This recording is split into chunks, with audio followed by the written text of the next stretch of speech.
I'm Nataraj, I'm the vocalist. Hi, Pradeep, and I play bass. Hi, I'm Vivian, I play the guitar.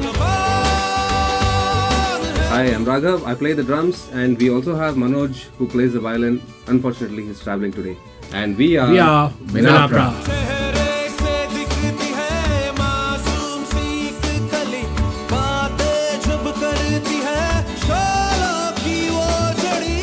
First thing was we were just jamming at his place. He made some lines and we made about a couple of songs there. And that's when actually Raghav yeah. / Prasad came into the picture. I happened to meet Nataraj, and then I happened to meet Pradeep through a common friend, and then I got to know that these guys have, gotten together and doing something. And I liked what they were doing, and then Pradeep just dropped the idea. I mean, when they were singing, I used to tap on my feet and things like that. So Pradeep just popped the idea to me saying, why don't you play the drums? So I said, okay, let me give it a shot, and I went to some few basic classes, and that's how it all started. And then the three of us were there, I think in yeah. his house on the last floor, something like this. And we did not have a guitarist. I mean, Pradeep used to play guitar in general. Okay, now this is I was mostly into chords. And that is when, through some connection, I think Wilson, through somebody, he comes and tells us, hey, my colleague, and she's telling that she's got her brother who plays the guitar. And we were like, okay, call him. And the first day he was supposed to come, he came like about 4 hours late, which he still lives up to. And we're lucky that he's here today. And we had finished a so-called jam session. For 3 hours we were exhausted and we were on the floor sleeping. And that's when he came. These two guys didn't even bother to get up. He walked in quiet. He says, oh, can I play something? And there was one guitar there. I said, okay, you can play. And 20-25 minutes down to it, our man was playing all the songs which we kind of listened to as we were growing up the right way. I mean, not how we were kind of putting it across. And that's when we all looked at it and said, hey, yes, I think, can you play the guitar? He says, yes, I can. Yeah, he was a guitarist, but he didn't come with a guitar that day. Yeah. And that is when it technically started off and said, hey, good enough.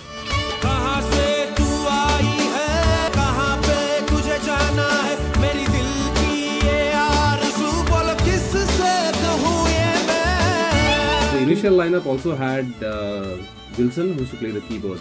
I mean, he was the one actually who coined the word Vinapra. We tried to figure out names.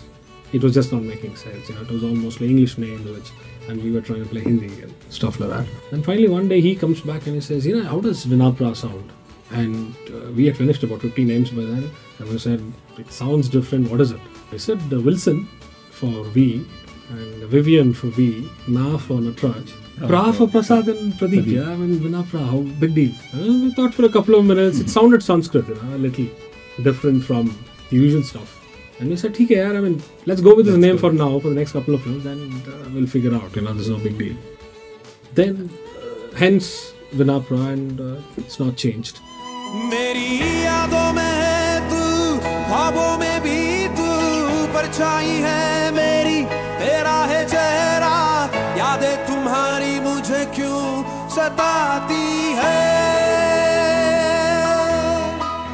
I think our music, the sound or the feel or what you actually listen to is issues. I mean, we've always felt that, there is something, it's about a certain bit of communication, the way we felt. Because music to us is all about that. How you kind of play it or what genre it is and how you put it across, it can be your own adaptation or style to it.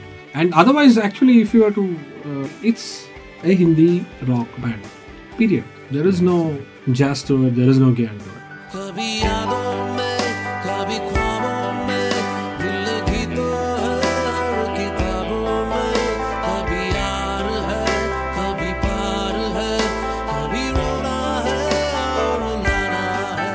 Our first release was a single which came out as a compilation album along with some amazing people. I mean, from Shankar Mahadev and Zakir Hussain Saab, Shan, and a lot of people from Bollywood. So this was for the tsunami thing which had happened in 2005. Yeah. So Ashawali too. Yeah. And our producer then, I think we Ricky Cage, we were recording with him, and he was kind enough to kind of speak to somebody in Bombay, and that's how we got that connection to his place. And so there were about 8-9 songs. One song was done specially for this by the biggies, Shankar and everyone. And our song, Dharti, was, we sent the song and they liked it and they said it makes sense because again we are talking about the fighting back spirit, etc. etc. And that was, so 2005 or 2006, I think Ashawali Dhoop was the name of the CD.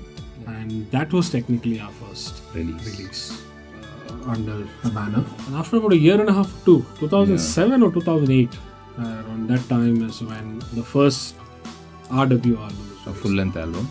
That was about 9 songs. Dharti was also a part of the CD. That was a proper release. I think we tied up with Crescendo and we had a few thousand CDs made and press log. Proper. So we went to the studio with no thing that we want to make an album. We thought there are a few songs which we have. Let's record it.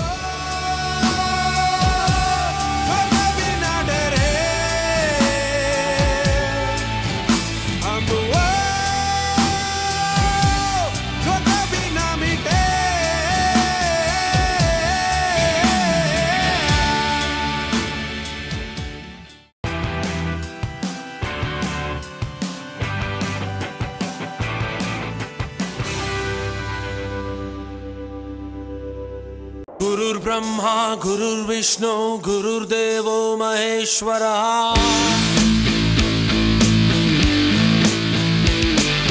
Guru Sakshat Parabrahma, Tasmai Shri Gurave Namah. You've been my light, you've been my soul, you've been the reason why I am here.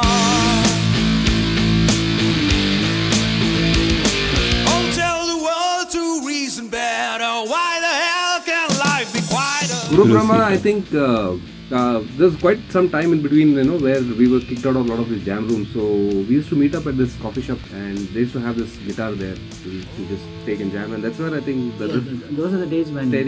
No, actually. Almost, yes. We kept meeting, a lot of songs were formed just there. The two of us. But Guru Brahma was, I think it was a very different kind of an experience. I still remember, I had the whole beginning line of the song stuck in my head. So I was trying to tell him, hey, can we make something like this? Can we do some riff? And I had a riff in mind, but he didn't play that eventually. I was trying to put across something and that didn't work out. But he played something else, which fit in. And I still remember we were all there in the jam room. The first time we played the song itself, the song just fell into place. It was 4.5 minutes. By and large, 70-80% of the song is not changed after that I wrote. So the whole concept of the song is, it's a song for change. Song of hope that it will change, or you could also call it as a prayer to change something. That song was formed and stuck it that way.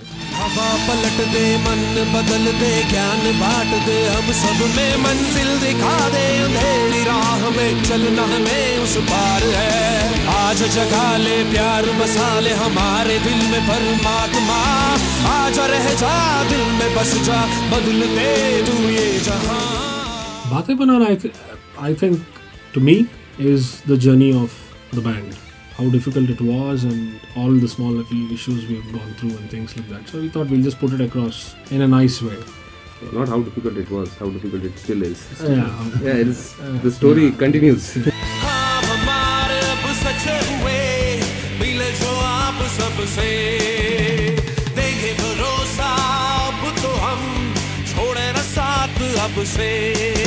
Suno, on the other hand, was a song which we really wanted to, which we very strongly believe. It's a song about the terror which has been happening around across the world.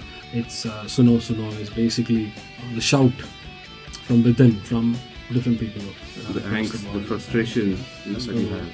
How people actually should listen to what is happening. It's one of our songs wherein we try to say, hey, peace. Not speaking peace, not trying to tell love or peace or let's join hands together, but asking a question in a very different way, but telling why is this happening? Can't we do something? Hence, Suno, those kind of things. And this was the song which was selected for a movie. Somebody got to hear this song, and there was a phone from Mumbai. Somebody called him and it went very serious. He said, you're on, and this song is something. We thought we had arrived. We thought we arrived, we didn't.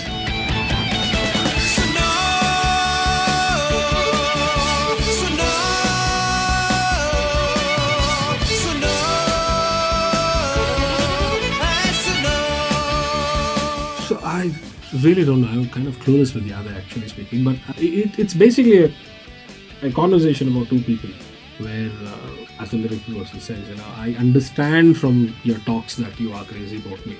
It's mostly like a phone conversation which basically goes on with two people.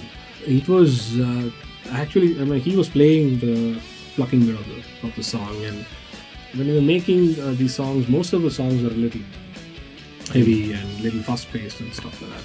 So we thought, let's make something which is a little acoustic or a little mellow or quiet. It fit in. It just came in as a song which really fit in, and we said, okay, I think we should kind of go ahead with this song.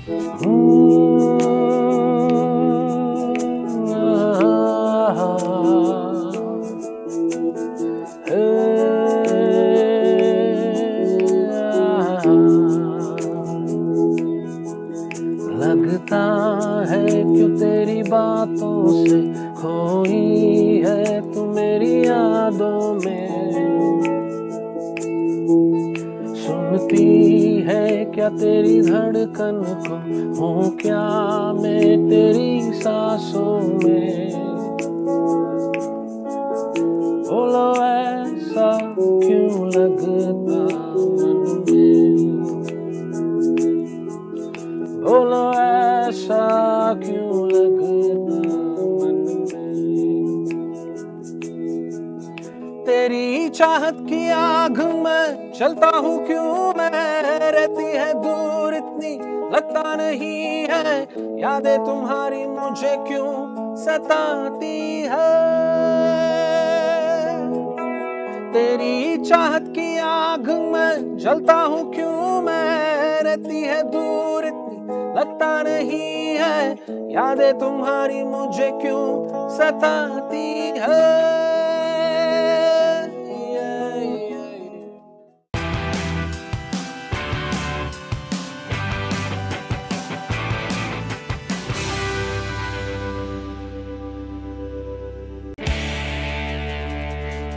जानू न मैं न जाने तू, दिल में क्यों है जुस्तजू, न मिले हम या न मिली तू, न जाने कब होगा ये। Upcoming projects, if we were to talk about, I think there are two main things which is in the pipeline. There is a second album somewhere in the way. I don't know where. We done half work on it, about 8-9 songs, and we have taken a break. I think this looks like the end of the break, hopefully. But in between, there have been two important things which has happened. One is a song which we had done. It's about India. It's all the goodness India has to offer, and this is a song which we are releasing on ArtistAloud. This is the first song which is happening after a while. But previous to this, what has happened is we had collaborated with an Italian artist, Chiara Beltrame is her name. She's from Italy. She's a pretty known singer out there, and she had come down to India and we have performed with her as well. We have composed a song which is on the lines of an Italian Hindi rock song. It's the first of its kind. It's never been tried before. She liked the composition. So in fact, what has happened is her version of the song is already released in a album a couple of months ago, I think 3-4 months ago. So we technically have an international release already done. But this is a different kind of music. It's more mellow down, and which basically fits into their genre. It's more popish and stuff like that. Our version is completely different. It's rock, where she is singing the first bit of it and the band comes in for the second bit. These are the two songs which we are hoping will do well in the near future. But immediately, yes, the India song, we still haven't named it. Hopefully it should be named and it should be out in ArtistAloud soon.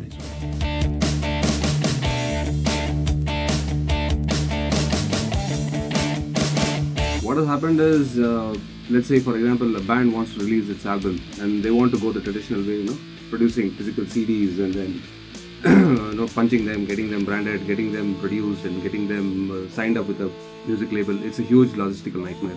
I mean, we as a band personally have gone through it and have experienced the pain and angst that takes to release an album. This online music is a sure shot way of getting your album released the easy way.